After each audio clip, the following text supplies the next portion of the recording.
ती येऊ नये म्हणून देखील एक चिंता आहे, प्रार्थना आहे आणि त्याच्यासाठी सुद्धा आपल्या सर्वांचं सहकार्य मला अपेक्षित आहे. प्रथम मी दिवाळीबद्दल बोलतो. आत्तापर्यंतचे सगळे सण होते, मग ते गणपती उत्सव असतील, नवरात्री उत्सव आहे, होताच, अगदी दहीहंडी होती, ईद, सगळेच आपल्या पारसी बांधवांचे सुद्धा सण होते, जैन बांधवांचे सण होते, ईद होती, सगळे होते. हे सगळे सण आपण अत्यंत संयमाने घरातल्या घरामध्ये एकमेकाला हल्ली व्हॉट्सॲपवरनं झाले ना सुरू, हॅपी दिवाळी, हॅपी हे, हॅपी ते, ह्या ह्याच्यातनं साजरे केले. आता दिवाळी आली, जवळपास सगळं काही आपण उघडलेलं आहे. गर्दी मी पाहतोय वाढत चाललेली आहे, चांगली आहे, एक जिवंतपणाचं लक्षण आहे. गर्दी वाढते आहे, सगळे व्यवहार जवळपास पूर्वपदावरती यायला लागलेले आहेत आणि इथेच मला थोडीशी एक खबरदारी आपण घ्यावी अशी विनंती करायला आज आम्ही संवाद साधत आहे. आपण बघता आहात की गेले काही दिवस महाराष्ट्रामध्ये आणि विशेषतः मुंबई आसपासच्या सर्व परिसरामध्ये, अगदी पुण्यामध्ये सुद्धा हा कोरोना जो काही वाढत होता, अनेक जण आपल्यावरती टीका करत होते, काही जण म्हणत होते की यांच्या कंट्रोलच्या बाहेर चाललेलं आहे. पण आपण सगळ्यांनी जिद्दीने आणि आत्मविश्वासाने, एका शिस्तीने या संकटाचा सामना करत करत करत हा तो जो काय त्याचा चढ होता तो खाली आणलेला आहे. आपल्याकडे हा चढ होता तो उतारावरती आणले, नक्की आणलेला आहे. पण देशात इतरत्र, म्हणजे मी विशेषतः दिल्लीत म्हणेन, जिथे आज आपल्याकडे हजारातला आकडा शेकड्यात आलेला आहे मुंबईतला, आणि राज्यातला आकडासुद्धा नियंत्रणात आलेला आहे, तर तिथे दिल्लीत आपण पाहतात आकडा वाढता वाढता वाढी होत चाललेला आहे. कशामुळे होतंय, का झालं, इतर ठिकाणी आकडा वाढतोय, पाश्चिमात्य देशात आकडा वाढतो आहे. याचं कारण एक तर दिल्लीमध्ये असं म्हणतात, मी काही दिल्लीत जाऊन बघितलेलं नाही, पण प्रदूषण वाढलेलं आहे. आणि प्रदूषण म्हटल्यानंतर हा जो काही एक विषाणू आहे हा आपल्या श्वसन संस्थेवरती घातक परिणाम करतो. म्हणजे फुफ्फुस असेल, त्या फुफ्फुसामध्ये ते व्हायरल न्यूमोनिया त्याचा प्रादुर्भाव होतो आणि काही काही वेळेला किंबहुना अनेकदा आपण बघितलेलं आहे की परिस्थिती हाताबाहेर जाते. विशेषतः ज्यांना सहव्याधी आहेत, म्हणजे कोमॉर्बिडिटी, त्यांच्यावरती हा परिणाम, घातकता त्याची जास्त असते. म्हणजेच काय की दिवाळी साजरी करताना मी आपल्याला नम्र विनंती करेन, फटाक्यावरती बंदी आणायची का, आणायची का? प्रत्येक ठिकाणी बंद्या घालून आणि कायदे कडक करून आपण आपलं जीवन हे पुढे चालू ठेवायचं का? आपण आपल्या गोष्टी स्वतःहून, जसं आत्तापर्यंत तुम्ही पाळलं सगळं, तसं स्वतःहून पाळू शकत नाही का?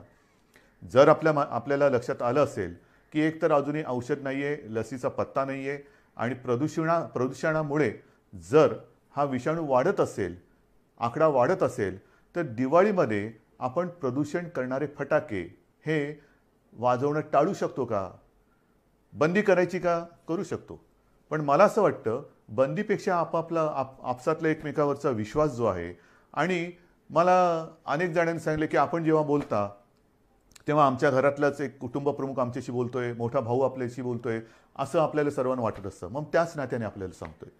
लहानपणी मी सुद्धा फटाके वाजवलेले आहेत, सगळ्यांनीच फटाके वाजवलेले आहेत. आज सुद्धा घराघरातली लहान मुलं आहेत, त्यांना तो एक आनंद असतो. पहाटे अभ्यंग स्नान म्हटल्यानंतर तेव्हा थंडी मुंबईमध्ये असायची, आज इतरत्र राज्यात थंडी पडायला सुरुवात झालेली आहे. उठणं लावायचं, ते चिराट फोडायचं, आणि पहिला फटाका कोण लावतो ती एक गंमत होती.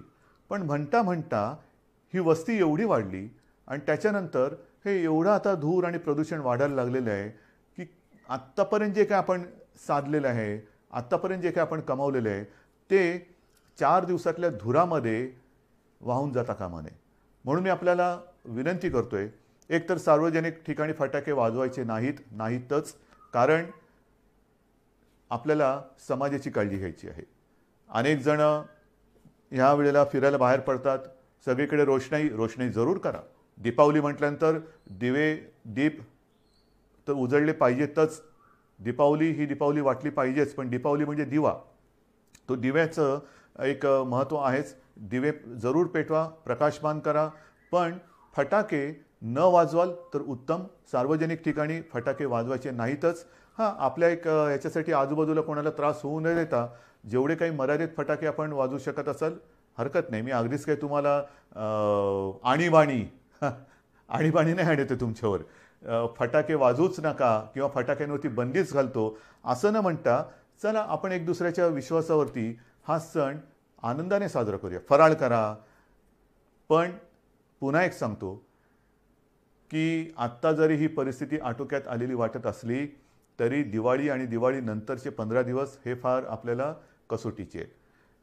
याचं कारण असं की पाश्चिमात्य देशात आपण जे काय बघतो आहोत, आकडेवारी बघतो आहोत, प्रचंड मोठ्या प्रमाणात ही दुसरी लाट आलेली आहे. म्हणजे अनेक ठिकाणी हा जो आकडा होता हा जवळपास शून्यावरती आला. आणि मी जी काय माहिती घेतली, माझ्याकडे माहिती आहे, कागद सगळे आहेत, पण हे सगळं तुम्ही बघताय तेच मी बघतोय. पण ते बघितल्यानंतर रिपिटेशन नको आहे. पाश्चिमात्य देशात आपण जर पाहिलं तर अगदी इटली असेल, ब्रिटन असेल, इंग्लंडमध्ये तर, लंडनमध्ये तर पुढच्या 4-6 आठवड्यासाठी कडक लॉकडाऊन त्यांनी केलेलं आहे. कडक म्हणजे जसं आपल्याकडे होता तसा. इतरत्र सुद्धा स्पेनमध्ये असेल, नेदरलँडमध्ये तर मी असं ऐकलं की घरातल्या घरात कुटुंबियांना सुद्धा त्यांनी मास्क घालण्याची एक जबरदस्ती केलेली आहे. हे आहे, होतंय. याचं कारण का की थोडीशी बेफिकिरी. आता संपलं सगळं. गेले 1-2 महिने काहीच झालेलं नाहीये, झालं सगळं. तसं नाहीये. तिकडे थंडीचा सीझन सुरू होतोय, त्याच्यात हा आता विषाणू परत वाढीला लागलेला आहे. आणि त्या लाटेच्या आकडेवारीकडे जर का आपण बघितलं तर मी म्हणेन ही लाट नाही, ही सुनामी आहे. कारण पहिल्या प्रथम जेव्हा तिथे लाट आली होती आणि अगदी पीक ज्याला म्हणतात त्या पीक नंतर खाली गेला तो करोना, आणि आता जो आलाय तो दुपटी तिपटीपेक्षा जास्त संख्येने आलेला आहे. आपल्याकडे होणार नाही, होऊ द्यायचं नाही. पण विचार करा, गेले 6-8-9 महिने आपली यंत्रणा, मग ती पोलीस आहे, महसूल आहे, आरोग्य सेवक आहेत, डॉक्टर्स आहेत, अत्यंत तणावाखाली ह्या लढाईमध्ये लढत आहेत. कोणासाठी लढत आहेत? अनेक पोलीस मृत्युमुखी पडलेत, आरोग्य सेवकांना सुद्धा बाधा झालेले, त्यातले काही मृत्युमुखी पडले, काही डॉक्टर्स गेलेले आहेत. कोणासाठी लढत आहेत? त्यांच्यावरती असह्य ताण आहे. आणि आत्ता मला असं वाटतं की ही जी काही लढाई आपण लढलो, मला सहज एक परवा कोणीतरी व्हॉट्सॲप पाठवला, एक चांगला होता, एका सैनिकाचा. तो सैनिक आपल्याला सांगतोय की मी तुमच्यासाठी लढत असताना किती किलो वजन, मग बूट किती किलोचे असतात, अंगावरती बॅगेमध्ये त्याच्या जी काही दारुगोळा असतो तो किती किलोचा असतो, हेल्मेट किती किलोचा असतो, त्याचं जॅकेट किती किलोचं असतो, म्हणजे त्याचं वजन आणि ह्याचं वजन ह्याची जर तुलना केली तर खूप फरक आहे. म्हणजे त्याच्या शरीरापेक्षा तो जो काय वाहतो, नुसतं वाहत नाही, तो जो काय अंगावरती बाळगतो त्याचं वजन हे जास्त आहे. आणि मग तो सैनिक आपल्याला विचारतो, हे एवढं सगळं वजन घेऊन जर मी तुमच्यासाठी लढत असेल तर तुम्ही फक्त मास्क लावून ही लढाई लढू शकत नाही?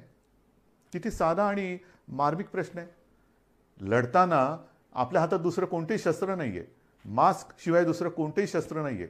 आणि सहज मी आत्ता आपल्याशी बोलताना मला एक 100 वर्षापूर्वीची आठवण आली. त्याही वेळेला फ्लू आला होता, स्पॅनिश फ्लू. साधारणतः कोरोना कधी जाईल, हा स्पॅनिश फ्लू जो 100 वर्षापूर्वी आला होता तो 2 ते 3 वर्ष त्यांनी जगाला परेशान करून टाकलं होतं.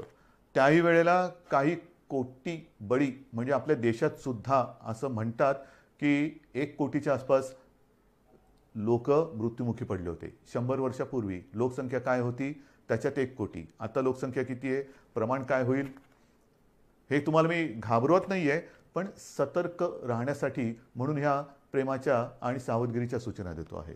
आणि म्हणून मी आपल्याला सांगतो की जरी आपण ह्या सगळ्या गोष्टी उघडतो आहोत, उघडायला तर पाहिजेच, कारण आयुष्य पूर्वपदावरती आलंच पाहिजे, येतं आहे, अर्थचक्राला गती मिळाली पाहिजे. पण ती गती देताना वेडीवाकडी जर का गती द्यायचा प्रयत्न केला तर ती दुर्गती होईल, गतीच्या ऐवजी अधोगती होईल. कारण पुन्हा जर का लॉकडाऊन करण्याची वेळ आली तर तो लॉकडाऊन आपल्याला फार भारी पडेल. आणि जर का रुग्णसंख्या वाढली तर आता आपण जी सेवांमध्ये वाढ केलेली आहे, जम्बो हॉस्पिटल्स, फील्ड हॉस्पिटल्स, आत्तासुद्धा मी आपल्याशी बोलल्यानंतर मला वाटतं मीरा भाईंदर आणि कल्याण डोंबिवली येथे कोविड केअर सेंटरचं लोकार्पण करणारच आहे. मी अजूनही गरज संपली अशातला भाग नाही आहे.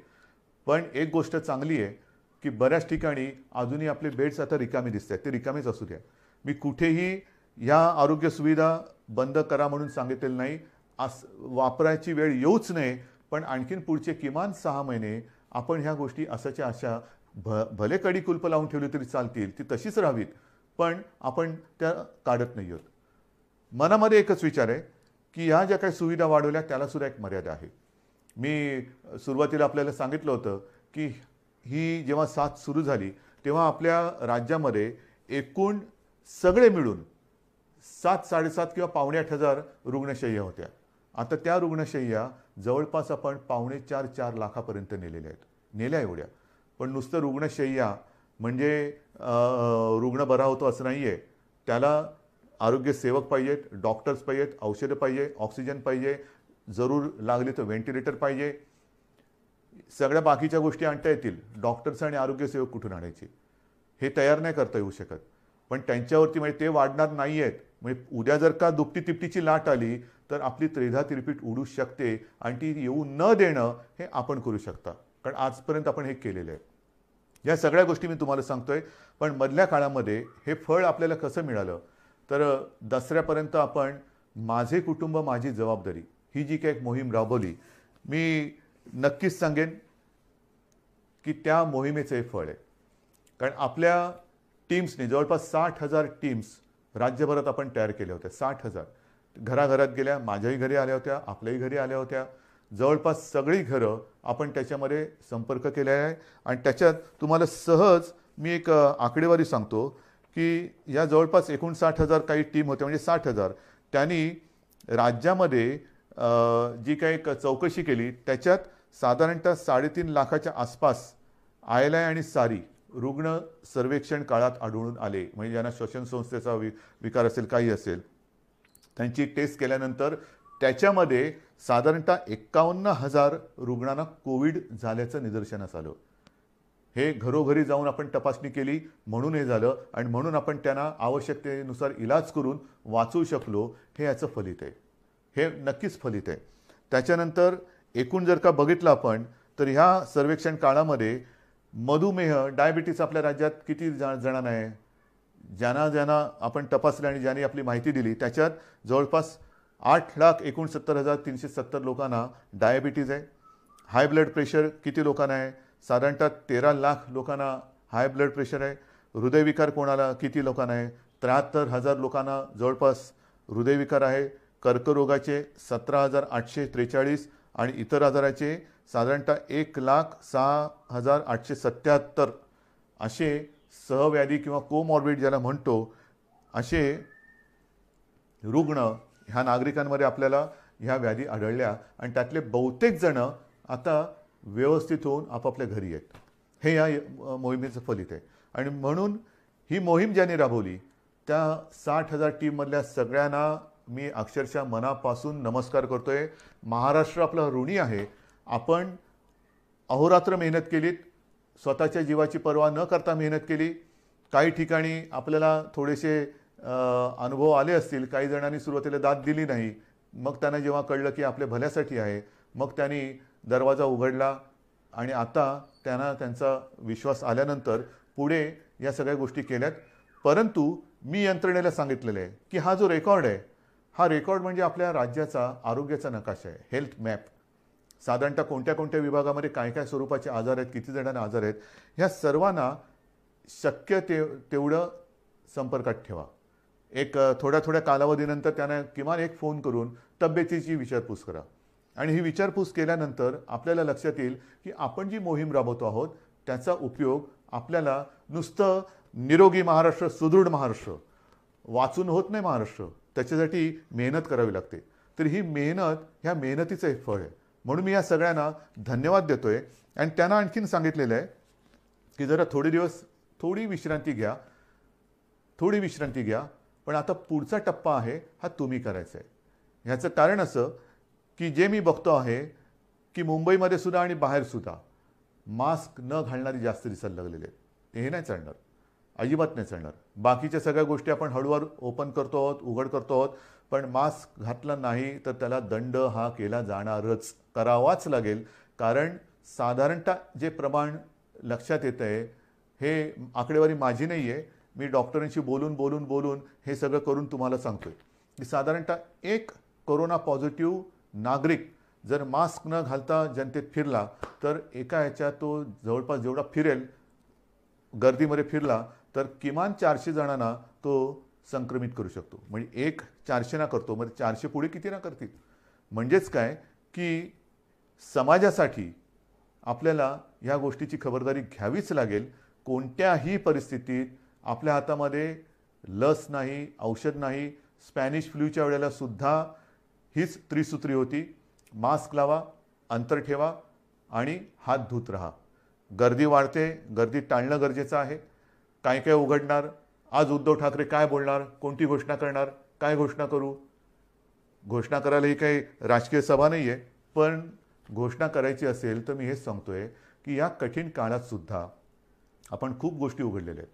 दिवाळीनंतर सुद्धा आपण शाळा साधारणतः आता 9वी 10वी 11वी 12वी ह्या वर्गांमध्ये आपण ते पहिले सुरू करतो आहोत.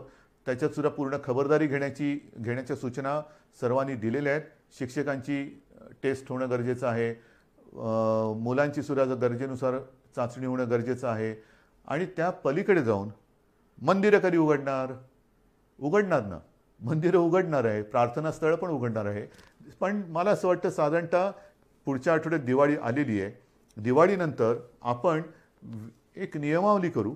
नियमावली काय आहे तर हीच नियमावली आहे: गर्दी टाळा. कारण मंदिरांमध्ये आपल्या घरातले ज्येष्ठ, आपले आई वडील असतील, आजी आजोबा असतील, हे जात येत असतात. आपण त्यांनाच तर जपत आलेलो आहोत. आज पण असंच सांगतोय की शक्यतोवर कोणीच अनावश्यक कोणी घराबाहेर पडू नये हे तर आपण बोलतोच आहोत. परंतु ज्येष्ठ नागरिकांनी घराबाहेर पडू नये अशीच एक आपली साधारणतः आज देखील सूचना आहे. मग बागेत फिरलात, अंतर ठेवून राहिलं पाहिजे. मंदिरामध्ये काय होतं, अगदी सगळ्यांच्याच प्रार्थना स्थळात, मंदिर असतील, मशीद असतील, चर्च असतील, चर्चमध्ये सुद्धा प्रेयर असते, मशिदीमध्ये नमाज असतो आणि मंदिरामध्ये आपल्या आरती असते. अगदी आपण खेटून तल्लीन होऊन आरत्या करत असतो. पण त्या तल्लीनतेचा परिणाम हा नंतर आपल्याला भोगायला लागता कामा नये. कारण आपल्या घरातले माता पिता, आजी आजोबा हे तिकडे गेल्यानंतर समजा कोण तिकडे कोरोना संक्रमित आला आणि मंदिरामध्ये मास्क नसेल, घातलेलं नसेल, चपला बाहेर काढल्याच पाहिजेत, पण मास्क मंदिरात सुद्धा घातलाच पाहिजे, मास्क घातला पाहिजे. पण हे जेव्हा आपण मंदिरं सुरू करू त्यावेळेला ह्या नियमावली व्यवस्थित देऊ. पण त्यांच्या एक काळजीपोटी थोडासा आपण मुद्दामून मी थोडा उशीर करतोय. टीका माझ्यावरती होते, करू द्यात. मी सुरुवातीलाच सांगितलेलं आहे, तुमच्या हितासाठी, महाराष्ट्राच्या हितासाठी जर मला वाईटपणा घेण्याची आवश्यकता असेल आणि जर कोणी मला वाईट म्हणत असेल तर तो वाईटपणा तुमच्या हितासाठी मी घ्यायला कधीही तयार आहे. वाईट म्हणणारे 4 दिवस वाईट मला टीका करतील, पण उद्या जर काही गंडांतर आलं तर त्याची जबाबदारी स्वीकारायला हे कोणी येणार नाहीत पुढे. मग तुमचं तुम्ही बघा, आम्ही बोललोच होतो. पण म्हणून आपण थोडंसं सावधपणाने एक एक पावलं पुढे टाकतो आहोत. तर ही मंदिराबाबतची परिस्थिती आहे. शाळांचं मी तुम्हाला सांगितलेलं आहे. महत्त्वाचं म्हणजे काय की गेले 6-8 महिने सगळं बंद असताना आपण महाराष्ट्रामध्ये ज्या काही गोष्टी केलेल्या आहेत, शिवभोजन आपण सातत्याने त्याची व्याप्ती वाढवत चाललेलो आहोत. 5 रुपयामध्ये गोरगरिबांना जेवण. गेल्या वेळेला मी बोललो तेव्हा 2 कोटीच्या आसपास थाळ्यांचा वाटप झाला होता. आज त्याच्यात आणखीन वाढ झालेली आहे. किती गोष्टी सांगायच्या. विशेष म्हणजे मधल्या काळामध्ये महाराष्ट्र द्वेष्ट्यांनी, मी शब्द मुद्दामून वापरतो आहे की या संकटाच्या काळात, जगभर संकट असताना, देशात संकट असताना, राज्यात संकट असताना आणि आपण सगळे कोरोनाच्या संकटाची सामना करत असताना महाराष्ट्र द्वेष्ट्यांनी महाराष्ट्र बदनामीचं जे कारस्थान केलं होतं, महाराष्ट्राची कायदा सुव्यवस्था कोलमडून पडलेली आहे, इकडे सगळं अंमली पदार्थाच्या शेत्या होत्या आहेत, हे मी मागे सुद्धा दसऱ्याच्या भाषणात बोललो. पण ते कारस्थान तोडून मोडून काढून जूनमध्ये आपण 17,000 कोटींचे सामंजस्य करार केले. मला त्याच्याबद्दल अभिमान आहे. काही विदेशी कंपन्या त्याच्यामध्ये आल्या. नुसते सामंजस्य करार म्हणजे कागदावरती करून, पावसाळा होता म्हणून कागदी होड्या करून सोडल्या नाहीत पाण्यामध्ये. तर त्याच्यापैकी अनेक जणांना जागासुद्धा दिल्या गेलेल्या आहेत आणि काही जणांना येत्या काही दिवसात जागा दिल्या जातील आणि प्रत्यक्ष कामसुद्धा तिथे सुरू होईल. ही गुंतवणूक आलेली आहे. गेल्या आठवड्यामध्ये त्याचं पुढचं पाऊल टाकलं आहे. 35,000 कोटीचे सामंजस्य करार केलेले आहेत. अनेक वेगवेगळ्या क्षेत्रातील देशी विदेशी कंपन्या महाराष्ट्रामध्ये येत आहेत, ज्याचा आपल्याला अभिमान आहे. हे सगळं तुमचं कर्तृत्व आहे. आपण एक महाराष्ट्राची प्रतिमा ही निर्माण केलेली आहे, त्या प्रतिमेचं हे फलित आहे. म्हणजेच लॉकडाऊन म्हटल्यानंतर सगळे कडी कुलप लावून घरी नाही बसलो, घरी तर बसलो आहे, माझ्यावरती टीका केली जाते, पण घरात बसून सुद्धा मी हे काम केलेलं आहे. हजारो कोटींचे सामंजस्य करार हे महाराष्ट्रामध्ये केलेले आहेत. गुंतवणूक येते आहे, उद्योगधंदे सुरू होत आहेत, रोजगार निर्माण होतो आहे, मोठ्या प्रमाणावरती अर्थचक्राला आणि अर्थव्यवस्थेला चालना मिळते आहे. हे फार मोठं काम आहे. आणि आता 2 दिवसापूर्वी मुंबईमध्ये मेट्रोचं काम, आता मेट्रो म्हटल्यानंतर तुम्हाला माहिती आहे, कारशेड, आरेची कारशेड कांजूरला नेली, त्याच्यावरनं टीका, त्याच्यावरती सगळी उत्तरं आपल्याकडे आहेत. व कोणीतरी म्हणालं की ही सॉल्टपॅनची म्हणजे मिठागराची जमीन आहे. हे सगळे जे टीका करतात त्यांना समर्पक उत्तरं देऊ, पण मिठागराची जमीन आहे म्हणणाऱ्याने एक कळत नाही आहे की तुम्ही आमच्या मुंबईकरांच्या प्रोजेक्टमध्ये मिठाचा खडा टाकतात. हा मिठाचा खडा हा त्याचा काय इलाज करायचा तो आहे, पण आम्ही सुद्धा डोळे बंद करून काही कामं करत नाही आहोत. जे मुंबईकरांच्या आणि माझ्या राज्याच्या हिताचं असेल ते टीकेची पर्वा न करता आपण करणार म्हणजे करणारच, कोणत्याही परिस्थितीत करणार आहोत. आणि जसं मी म्हटलं की मुंबईमध्ये सुद्धा आणि इतरत्र महाराष्ट्रामध्ये सुद्धा इन्फेक्शनसाठी हॉस्पिटल ते सुद्धा करणार आहोत आपण. जागा अजून कुठे बघितलेली नाही आहे, पण शोध चालू आहे, कारण हे एक पहिलं संकट आवरू दे आपल्याला. ते सावरल्यानंतर आपण या गोष्टीकडे सुद्धा लक्ष देणार आहोत. माझे कुटुंब माझी जबाबदारीची फलश्रुती आपल्याला मी सांगितली, त्याच्यावरती नंतर मी कदाचित पुन्हा थोडंसं बोलेन. पण आता जवळपास आपण सगळ्याच गोष्टी उघडायला परवानगी दिलेली आहे. सिनेमागृह, त्याच्यानंतर आपली नाट्यगृह ही सुद्धा काही टक्क्यामध्ये उपस्थिती ठेवून, कारण हळूहळू आपल्याला जायचं आहे, ही उघडायला परवानगी दिलेली आहे. जिम, व्यायामशाळा त्या सुरुवात करायला दिलेली आहेत. रेस्टॉरंट सुरू झालेली आहेत. ग्रंथालय, वाचनालय सुरू झालेली आहेत. मुंबईतील सर्व महिलांना लोकल प्रवासाची मुभा दिलेली आहे. आमच्यासाठी लोकल्स कधी सुरू होणार, केंद्राबरोबर बोलणं सुरू आहे. त्याच्यात सुद्धा आपण मागणी करतो आहोत. त्यांच्याकडनं जसजशी परवानगी येते तसतशी आपण लोकल सुरू करतो आहोत. पियुष गोयल जे चांगलं सहकार्य करत आहेत ते सुद्धा लवकर आपल्याला याच्याबद्दल मदत करतील अशी मला खात्री आहे. सगळ्याच गोष्टी आपण सुरू करत चाललेलो आहोत. एक एक गोष्टी सुरू करत असताना पुन्हा पुन्हा माझं एकच म्हणणं आहे की ही लढाई ही आरोग्याविषयक एका मोठ्या संकटाची लढाई आहे. मेट्रोचं जे मी तुम्हाला सांगत होतो ते पूर्ण करतो. मेट्रोचं जे कारशेडचं एक झालं तो विषय वेगळा, परंतु 2 दिवसापूर्वी मेट्रोसाठीच आपण जर्मनीच्या KfW कडनं जवळपास 545 दशलक्ष युरो एवढ्या रकमेचं कर्ज अत्यंत माफक व्याजदरामध्ये आपण ते घेतलेलं आहे. अत्यंत माफक व्याजदर आहे. म्हणजे ही गोष्ट फार महत्त्वाची आहे. आणि त्या कार्यक्रमामध्ये विशेषतः तिथले ते जे जर्मन अधिकारी त्या संबंधित संस्थेचे आणि इथले आपले कॉन्सिल जनरल वगैरे होते, ते आपल्या मुंबई आणि महाराष्ट्राबद्दल जे बोलले ते फार महत्त्वाचं आहे. त्यांनी हेच सांगितलं की आम्हाला महाराष्ट्रात खूप कम्फर्टेबल वाटतं. महाराष्ट्र आणि आपला देश यांच्याबद्दल त्यांना एक आस्था आहे, पण महाराष्ट्राच्या विकासासाठी ते आपल्या सोबत आहेत. हे सुद्धा नाही म्हटलं तरी तुमच्या सगळ्या मेहनतीचं हे फळ आहे. शेवटी राज्य म्हणजे काय? राज्य म्हणजे केवळ राज्य सरकार नाही, राज्य सरकार तर असतंच, पण राज्य सरकारबरोबर राज्यातली जनता, एक आपल्याला संस्कृती आहेत, आपल्यावरती संस्कार आहेत, आणि इथे टाकलेला पैसा हा उधळला जाणार नाही, तो वाया जाणार नाही. लोकांच्या उपयोगासाठी, जनतेच्या हितासाठी तो वापरला जातो आहे. तसं हे सरकार आहे. हे जे काही एक आपलं विश्वासाचं नातं आज आपण जगात निर्माण केलेलं आहे, हे त्याचं हे फलित आहे. म्हणून मला असं वाटतं की अनेक गोष्टी आपण सुरू केलेल्या आहेत. उद्योगधंदे येत आहेत, गुंतवणूक येते आहे. पावसाळा संपलेला आहे, पण पावसाळा संपल्यानंतर साधारणतः पावसाची जी सुरुवात झाली तीच एका तणावाने झाली. आणि तो तणाव होता रायगड आणि आपल्या कोकण किनारपट्टीवरती प्रचंड ताकदीने धडकलेलं निसर्ग चक्रीवादळ. साधारणतः जूनपासून पावसाळा संपेपर्यंत कुठे ना कुठेतरी अतिवृष्टी, पूर, वादळं ह्या सगळ्या गोष्टी ह्या येत होत्या. मुंबईला सुद्धा त्यांनी सोडलं नाही पावसाने. विदर्भ, पूर्व विदर्भाला नाही सोडलं. काही ठिकाणी पूर नाही आला, पण सतत पाऊस थांबतच नाही. आणि त्याचा दुष्परिणाम हा शेवटचा जो अतिवृष्टीचा पाऊस होऊन गेला, मी स्वतः जाऊन बघितलेलं आहे. जमिनी खरडून गेलेल्या आहेत. खरडून जाणं म्हणजे काय तर सोन्यासारखं उभं असलेलं पीक हे तर कुठच्या कुठे सडून कुजून जातच, पण जमिनीचे थर जाऊन तिकडे जणू काय वाळवंट आहे की काय असं चित्र माझ्यासमोर होतं. कुठे पुलाच्या वरनं 7-8 फुटावरनं पाणी गेलेले आहेत, झाडं उन्मळून पडलेले आहेत, विजेचे खांब उन्मळून पडलेले आहेत, विजेच्या तारा तुटलेल्या आहेत.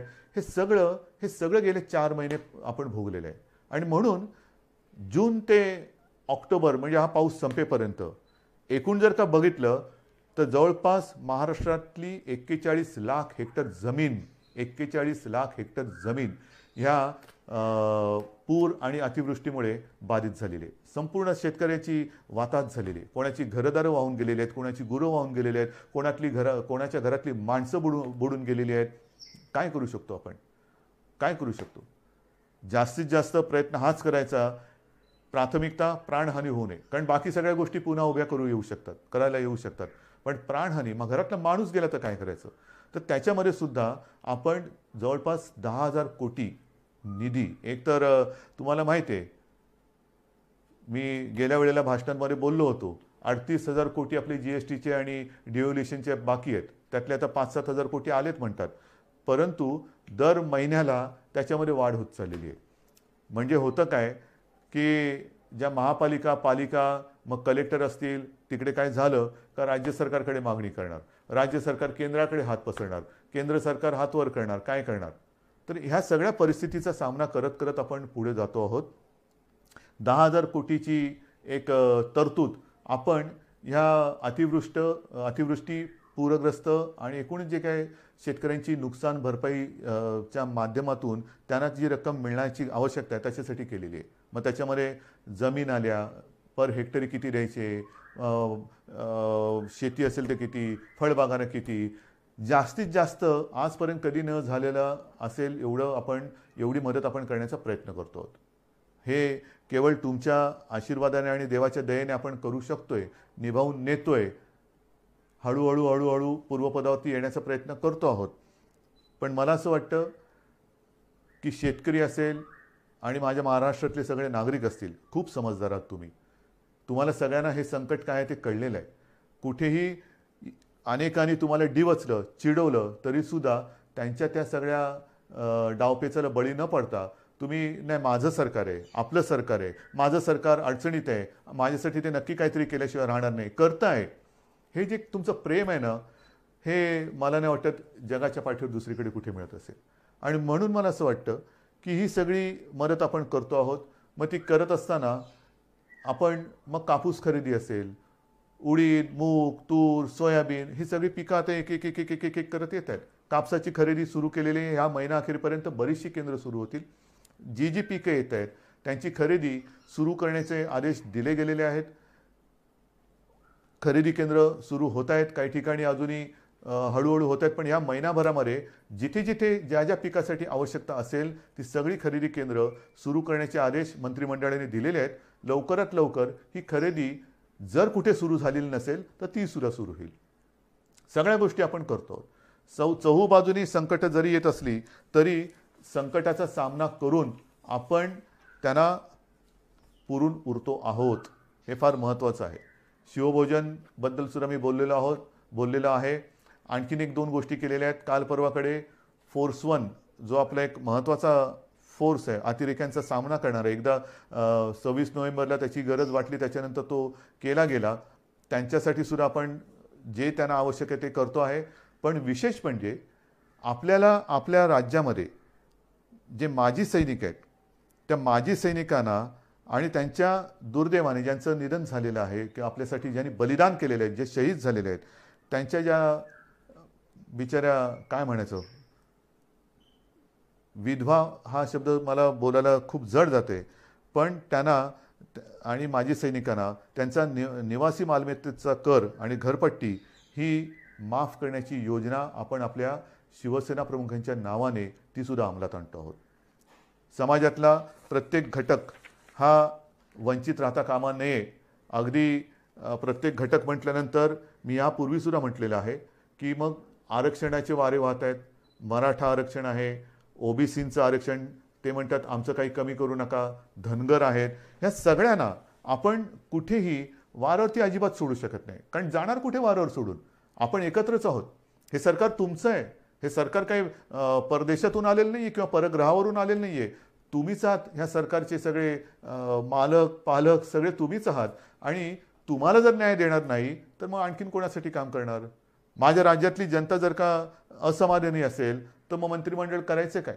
आणि म्हणून मला सगळ्यांना हेच सांगायचं आहे की परिस्थिती बिकट आहे, नक्की आहे. एक तर अर्थचक्र हळूहळू फिरते, त्याच्यातून काही कायदेशीर गोष्टी असतील, आणखीन काही गोष्टी असतील, सगळ्यांचा सामना हा करत करत करत यशस्वीपणाने ठामपणाने आपण पुढे जातो आहोत. मला तूर्त आपल्याला एवढंच सांगायचं आहे की येणारी दीपावली आणि त्याच्यानंतरचे सण कुठेही आपल्याकडनं गर्दी होऊ देऊ नका. कारण परदेशामध्ये ज्याच्याप्रमाणे मी सांगितलं, माझ्याकडे ती यादी आहे की एकमेकाच्या घरी जायला सुद्धा आता त्यांनी बंदी केलेली आहे. आपल्याला असं काही करायचं नाही. आता आपण हळूहळू सगळे दरवाजे उघडतो आहोत. पण पुन्हा एकदा सांगतो, ह्या उघडलेल्या दरवाजातून दीपावलीच्या निमित्ताने सुख समृद्धी मनशांती येऊ द्या, कोरोना येऊ देऊ नका. प्रदूषण टाळा, फटाके टाळा, फराळ करा, दीपावली साजरी करा, आकाशकंदील लावा, प्रकाशमान सगळं आयुष्य होऊ द्या. पण प्रदूषणकारी असं काही करू नका. मला खात्री आहे आजपर्यंत आपण माझं एका आपुलकीने प्रेमाने ऐकत आलेला आहात, त्याच्याप्रमाणे वागत आलेला आहात. आणि तसे तुम्ही जर का वागले नसता तर आजचे हे कोरोनाचे आकडे हे पुरेसे बोलके आहेत. ते आकडे आपण तिथपर्यंत येऊ शकलो नसतो. हे आकडे आपल्याला आता शून्यावरती आणायचे आहेत आणि आपण ते आणू शकतो. आपण हे करून दाखवले ज्याला म्हणतो ना, तसं हे तुम्ही करून दाखवलेले आहात. आता ह्याच्यात अजिबात वाढ होऊ द्यायची नाही. सर्वांनी आनंदात राहा, निरोगी राहा, मास्क लावा, हात धुवा.